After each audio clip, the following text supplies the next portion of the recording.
জুলাই গণ অভ্যুত্থান নিয়ে আমাদের আরো বেশি বই লেখা উচিত। গান, শিল্প, সাহিত্য, সংস্কৃতি এগুলোর মাধ্যমে কিন্তু জুলাই গণ অভ্যুত্থানের স্মৃতি বেঁচে থাকবে, ইতিহাসটাকে আসবে। গণ অভ্যুত্থানের কিন্তু কোনো ইতিহাস এখনো আসেনি।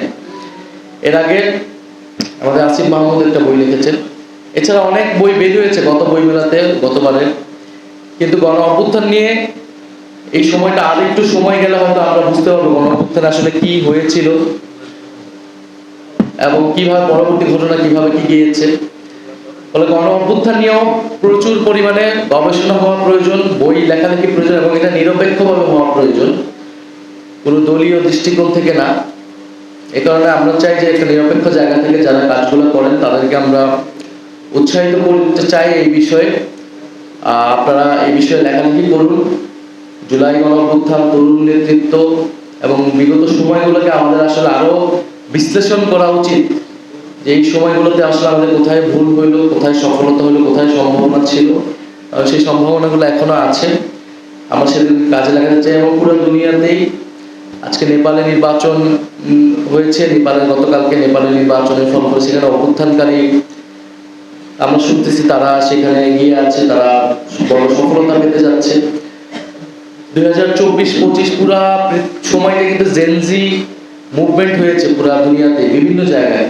গত এই সাম্প্রতিক 4-5 বছরে অনেক জায়গায় তারা সফল হয় নাই, আবার অনেক জায়গায় তারা সফলতা পাচ্ছে।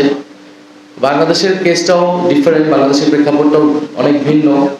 নেপালে থেকেও বাংলাদেশের বাংলাদেশে দীর্ঘ 16 বছরের ফ্যাসিবাদ ছিল। নেপালে একটা অস্থিরতার সময় বিভিন্ন আন্দোলন এবং ঘটনার মধ্যে দিয়ে নেপাল যাচ্ছে। বাংলাদেশেও সামনে এরকম হওয়ার সম্ভাবনা আছে যদি অর্থনৈতিক যে নিরাপত্তা, বৈষম্যহীনতা, গণতান্ত্রিক সংস্কার এগুলো যদি নিশ্চিত না হয়, বাংলাদেশের মানুষ, বাংলাদেশের তরুণরা কিন্তু বারবার রাস্তায় নামবে।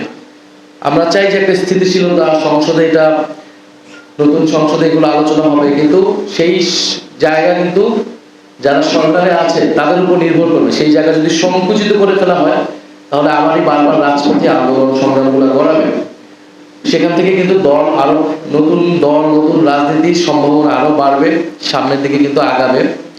ফলে আমরা বাংলাদেশের বর্তমান রাজনীতি, আন্তর্জাতিক যে গ্লোবাল যে পার্সপেক্টিভ সেগুলো বিবেচনা রেখে আমাদের এই প্রকাশনী লিটারেচারগুলো আমাদের জন্য অতি জরুরি।